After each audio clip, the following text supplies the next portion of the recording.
Hey guys, tonight we dive into a story that might just make you second-guess every family gathering you've ever smiled through. Picture this, a glittering banquet hall filled with polite laughter, champagne flutes clinking, and your father, your actual father, stepping up to the mic to deliver his grand retirement speech and roasting you like a Comedy Central special. Yeah, you probably won't survive this one emotionally, but we'll get through it together. So, before you get comfortable, take a moment to like the video and subscribe, but only if you genuinely enjoy what I do here. And hey, drop your city and local time in the comments. I love seeing where and when you're tuning in from. Now, dim the lights, maybe turn on a fan for that soft background hum, and let's ease into tonight's journey together. You arrive at the country club 15 minutes early. Classic you, always early for the big stuff, even if no one really notices. The place smells like new carpet and aged scotch. Warm lighting glows from the chandeliers overhead, and servers and bodies zip past with trays of shrimp skewers and tiny crab cakes that cost more per piece than your weekly grocery haul. You scan the room. Your mom waves. Your siblings are already huddled with their partners, laughing in the corner. You nod politely. This is your dad's big night. 40 years in public service. A standing ovation, a gold watch, probably a cake shaped like a briefcase. You're here to smile, clap, maybe even shake a few hands and avoid any political arguments with your uncle who still insists Pluto should be a planet. Historians still argue whether Roman retirement customs inspired modern pensions, but none of those Romans had to deal with passive-aggressive toasts. You sip a lukewarm soda and brace yourself. The night's just getting started. Your dad taps the microphone twice. The chatter dims. The air shifts. People know a speech is coming, and they settle into their seats like obedient schoolchildren. He clears his throat, that signature dad move, like he's about to open a town hall meeting or announce a storm warning. But instead, he launches into a smooth, polished tribute to himself. You half smile through the first 10 minutes.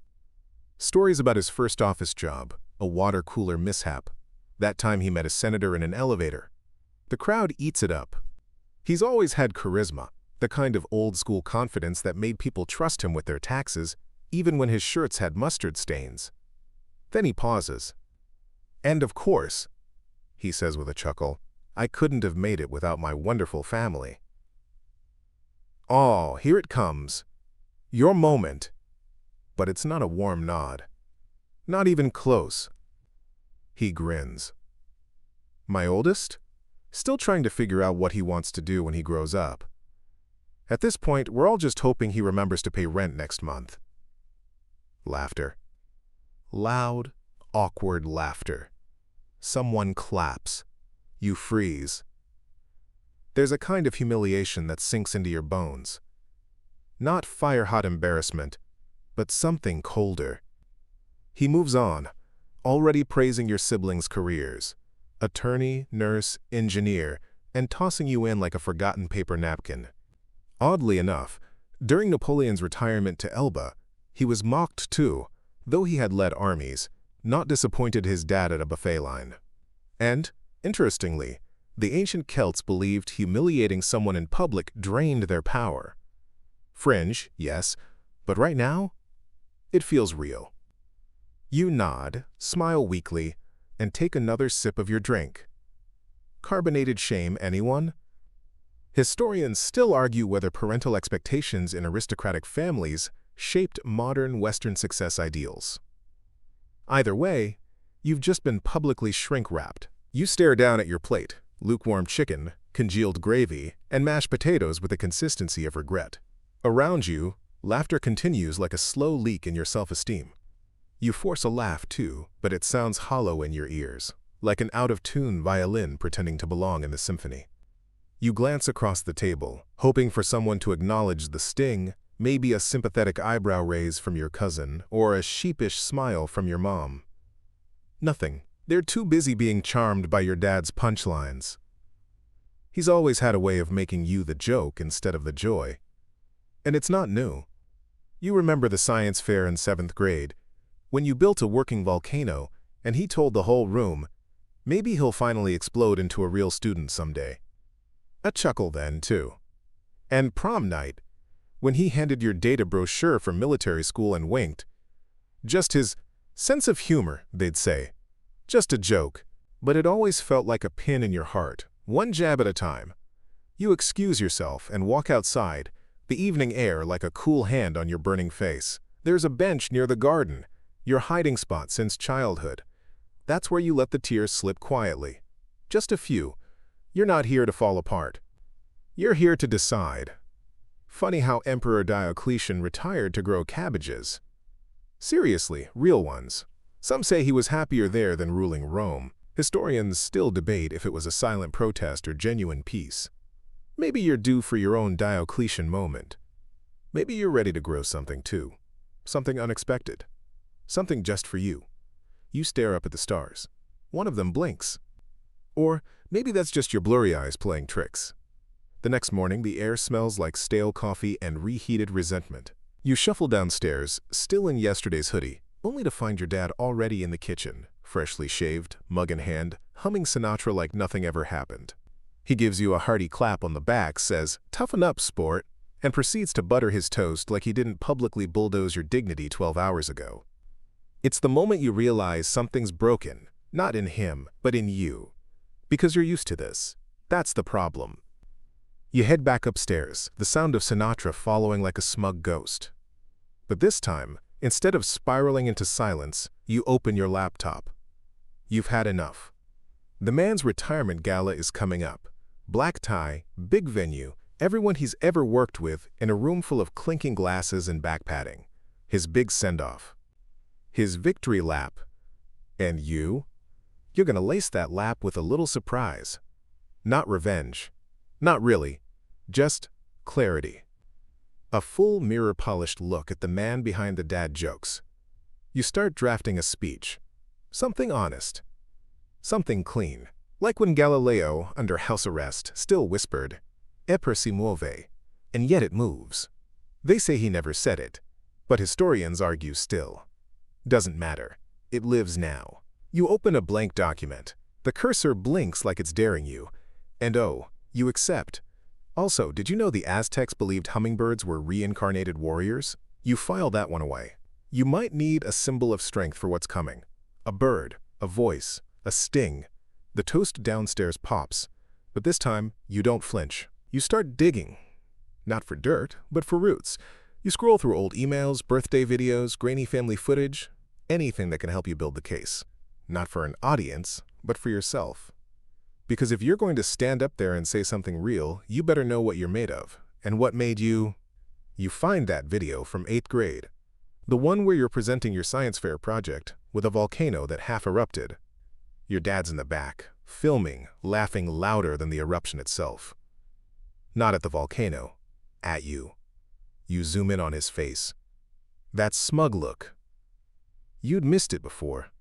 Now it's all you see. Meanwhile, your speech draft grows. Paragraphs stack like carefully packed kindling. Dry, sharp, ready to catch fire. You're not planning to torch the man's legacy, just warm the room up with some uncomfortable truth. Somewhere in the background, your sister texts you. "Are you still mad?" It was just a joke. You don't answer. Not yet.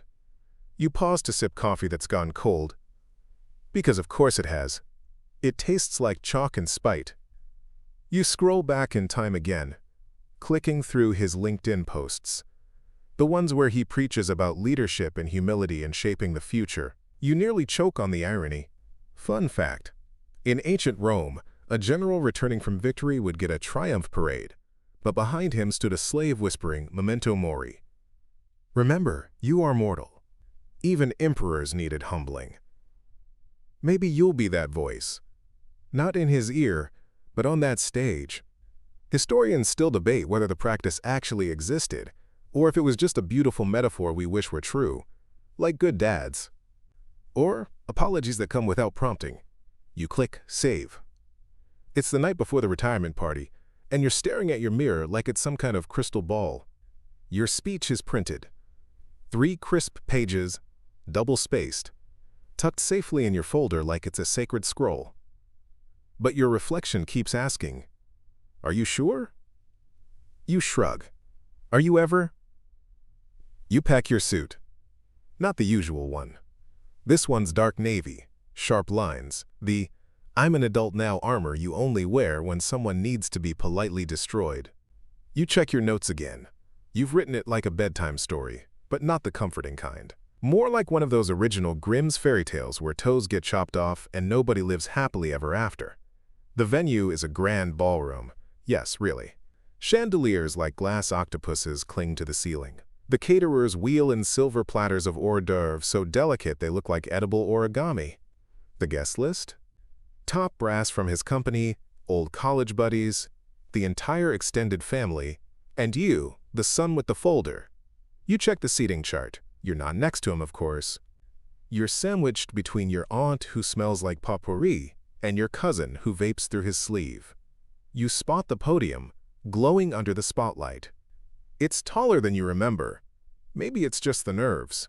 Or maybe you're still that kid with the half-erupted volcano, just better dressed. Fun fact. The first known public speech was supposedly delivered by Pericles in ancient Athens during a funeral for war heroes. Historians still argue whether the original script was his or ghost-written by a philosopher friend. Either way, it shook people. It lit fires. It left ashes. You're hoping for something like that, but quieter, calmer, like a polite earthquake. The room hums with anticipation. And shrimp skewers. You sit through the salad course like a prisoner on death row, only your final meal is arugula with lemon vinaigrette and exactly one grape tomato rolling around like it's lost. Your dad, seated dead center at the head table, holds court like a medieval king, laughs too loudly, slaps too many backs. You'd think he invented retirement. Then the host taps the mic. Ladies and gentlemen, we begin.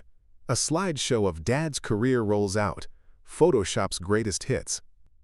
There's Dad in the 80s, mustache thick enough to shelter wildlife. Dad in the 90s, rocking pleated khakis and a world's best boss mug. Dad last year, cutting a ribbon in front of a building they didn't even name after him. You clap with everyone else, palms stinging slightly more each time. He's introduced with all the pomp of a presidential farewell. A visionary, the host says, a mentor, a legend, and then it's his turn to speak. He rises slowly, like a man who knows the whole room already loves him, adjusts the mic, gives that polished chuckle, the one that says, I didn't rehearse this even though he's absolutely rehearsed this. He starts slow, warm, thanking Mom, the board, even Carol in HR who once saved his bacon during a compliance audit. You almost start to believe he'll be decent. And then he turns to you. And my son, what can I say? Always the creative one, always marching to his own beat.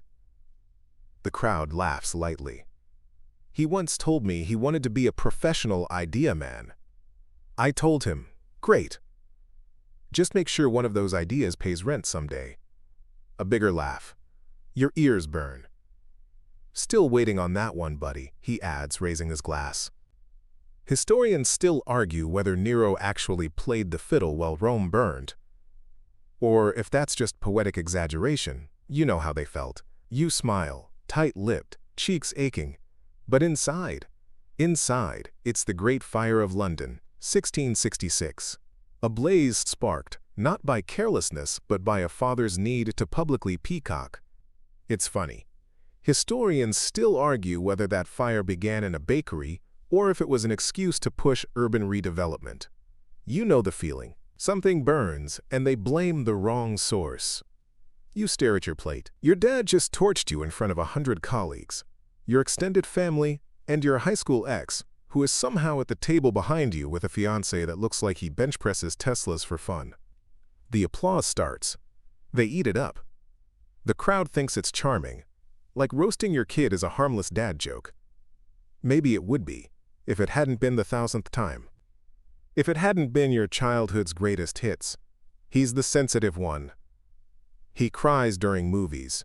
He's allergic to sports. Always with a grin. Always in public.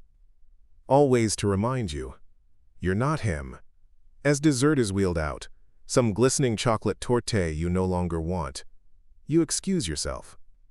You walk slowly, calmly, because walking fast would mean giving him power. You hit the hallway, chest heaving like a steam engine, and lean against a faux marble pillar next to a fake plant that smells vaguely like lemon-scented sadness. And that's when the idea hits. It's not petty, it's poetic. Because if you've learned anything from the ancient Egyptians, and honestly, they knew drama, it's that a well-timed surprise in the tomb can echo through eternity. Remember how they'd bury pharaohs with curses etched on their walls, just to scare grave robbers centuries later? Well, you're no pharaoh. But your dad? He's about to get his pyramid moment. You pace the hallway, past a wall lined with dusty plaques commemorating long-retired employees, names you've never heard of, but who probably never called their kids a dramatic little flower during their farewell speeches. Your phone buzzes. It's a reminder. Upload video draft tonight. And just like that, the idea goes from flicker to full-blown bonfire. You already have the footage. Remember that family barbecue last year when your dad got a little too tipsy on sangria and ranted about how his coworkers are overpaid simpletons who need hand-holding? Yeah, you had filmed it, thinking it would be funny, but you never posted it. Out of respect, ha! So you returned to the ballroom with your own quiet smirk. If the Romans could engineer aqueducts with perfect gradient flow, engineers today still debate how they manage such precision with only simple tools. Then surely, you can build a plan of your own with Wi-Fi and petty trauma. You tap your phone. The Wi-Fi is strong, and so is your resolve. In 15 minutes, you'll be on the tiny stage, holding the mic your dad just warmed up. The same mic he used to paint you as a clown. But unlike him, you won't need embellishment. You'll keep it short, sweet, slice with a smile. Maybe you'll even slip in that ancient Viking tradition where warriors were honored with truth songs, raw, unflinching verses that captured their lives. You could do that, just not the way he expects. Back at your table, he raises a glass, still basking, still clueless. But oh, he's about to find out that not all applause is loyal. And some surprises? They go viral. The lights dim slightly as you step up, the microphone cold in your hand. You scan the room, the crowd buzzing with polite applause, half expecting a dull tribute, but your voice cuts through with calm clarity, like a stream rippling over smooth stones. "Dad," you start, "tonight you called me a loser in front of everyone. Funny, because that's not the first time I've felt invisible." You pause. The murmurs ripple gently, like leaves stirred by a soft wind. Did you know Cleopatra once used a mixture of crushed ants as a beauty treatment? Historians still argue whether it actually worked, or was just an exotic myth to intimidate rivals. In that same strange mix of reality and legend, your own story is weaving tonight. You recount memories, small, sharp flashes, like the time he mocked your college degree, or when he ignored your first big promotion. You don't aim to wound, but to reveal, like peeling back layers of a worn tapestry. You tell them about how you've grown past it, how you built your own life, a life he never bothered to see. And then, the surprise, the video you made plays on the projector behind you. Clips of candid moments, laughter, but also the drunken rants, the embarrassing meltdowns, the raw truth your dad hoped to bury. The room shifts. Some gasp, others chuckle nervously. Historians debate the effectiveness of public shaming in ancient societies, whether it healed or harmed communities. Tonight, you're both judge and jury in your own way. But as the video ends, you lean into the microphone and say quietly, "This isn't about revenge. It's about being seen." For once, the room is still. Your dad's face is unreadable. You smile softly, because tonight, you finally stood tall. After the speech, you retreat to a quiet corner, your heart still pounding like a drum in a parade. The hum of conversations feels distant, like you're underwater, hearing muffled echoes of the chaos you just stirred. Your dad approaches, slow steps, eyes fixed on the floor. You catch a flicker of something. Regret? Confusion? It's hard to read after all these years. Remember the medieval custom, where nobles would exchange gloves as a sign of truce or challenge? Historians still argue whether this tradition was more about diplomacy or subtle power plays. Tonight, your dad's approach feels like that glove, an awkward peace offering or a challenge waiting to be thrown down. He stammers a half-hearted apology, words tangled and hesitant.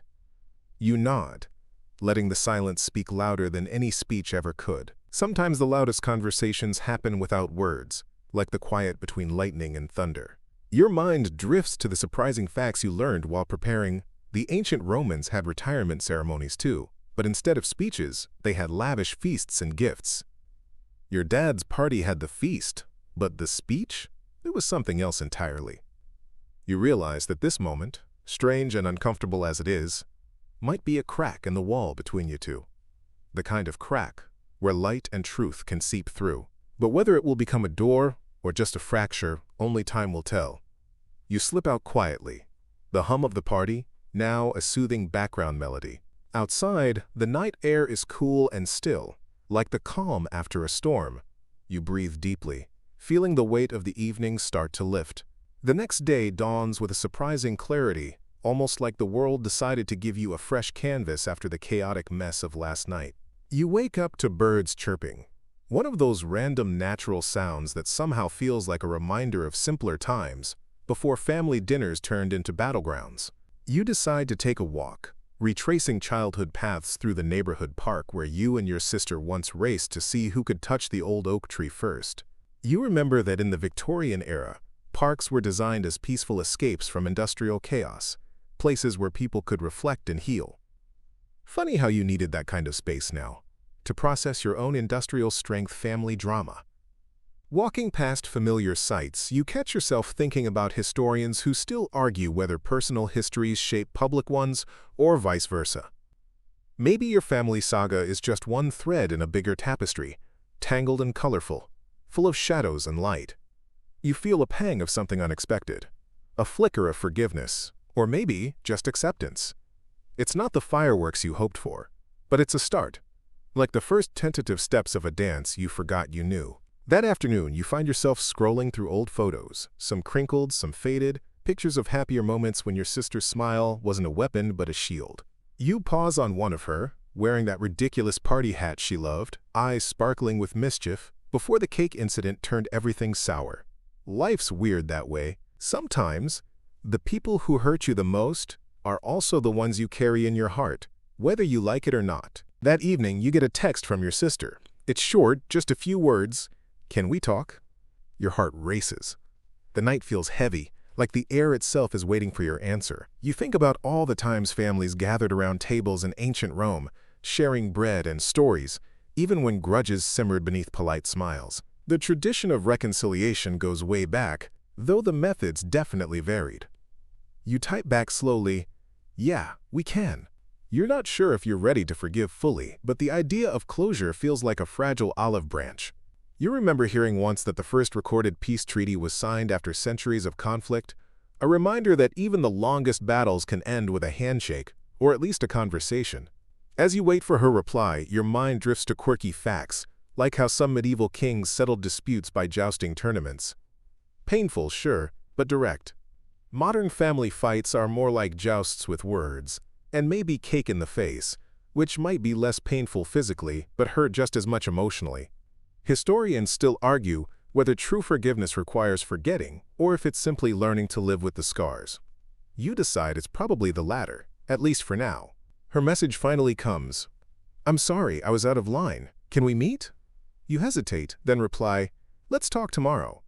The night feels a little lighter.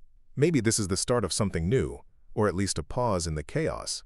For now, that's enough. The next day, you meet her at a quiet cafe, the smell of fresh coffee blending with the soft hum of chatter around you. You sit across from each other, the space between you heavy with unspoken words. It reminds you of ancient Greek agoras, where citizens debated loudly in public squares, sometimes with sharp tongues, sometimes with careful thought. Conflict and conversation have always been intertwined, just like your own tangled history with your sister. She starts by admitting how embarrassed and frustrated she felt at that family dinner, how she never meant to humiliate you but just lost control in the moment. You listen, remembering that sometimes people's reactions are more about their own battles than yours. It's like that odd fact you read about Viking berserkers, warriors who went into battle in a trance-like fury, driven by something deeper inside. Maybe your sister was fighting her own invisible war that night.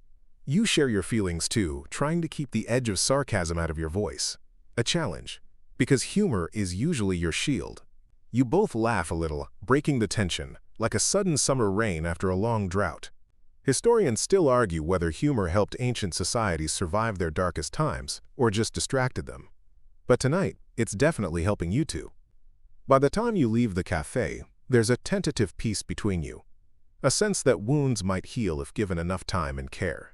You don't know if you'll ever forget that humiliating speech or the cake incident, but maybe, just maybe, you can move forward. Outside, the sun sets in a golden haze, a reminder that even after the darkest moments, there's light waiting to break through. Weeks pass and life settles into a new rhythm. Quieter, but not without its own awkward moments. You find yourself thinking about that retirement speech more than you expected. Public speeches have always fascinated people. Julius Caesar's famous orations still echo through history, teaching us that words can build empires or destroy families. Your dad's speech, though humiliating, was just another chapter in the complicated saga of family dynamics. One evening, you decide to write a letter, not to confront or accuse, but to express. You write about your hurt, your anger, but also your hope for better days. Letter writing, a nearly lost art in the digital age, was once the primary way humans connected across continents. There's something timeless about putting pen to paper, a quiet ceremony of vulnerability. You even mention a quirky fact about how ancient Romans used to dye their ink with exotic ingredients. Because why not add a little flair to your own message? You send the letter, uncertain what response you might get. Days later, a reply arrives, sincere, heartfelt, and full of unexpected warmth. It's not a fairy tale reconciliation, but it's a step towards something real. Historians still argue whether family bonds are forged by blood or choice, but tonight, you feel you're choosing yours. You sit back, the soft glow of your desk lamp casting shadows, and realize that sometimes the best surprises aren't loud or dramatic. They're quiet moments of understanding, shared pain, and the slow, steady work of healing. You close your eyes, feeling the weight of the past begin to lift, replaced by something lighter, maybe forgiveness or simply acceptance.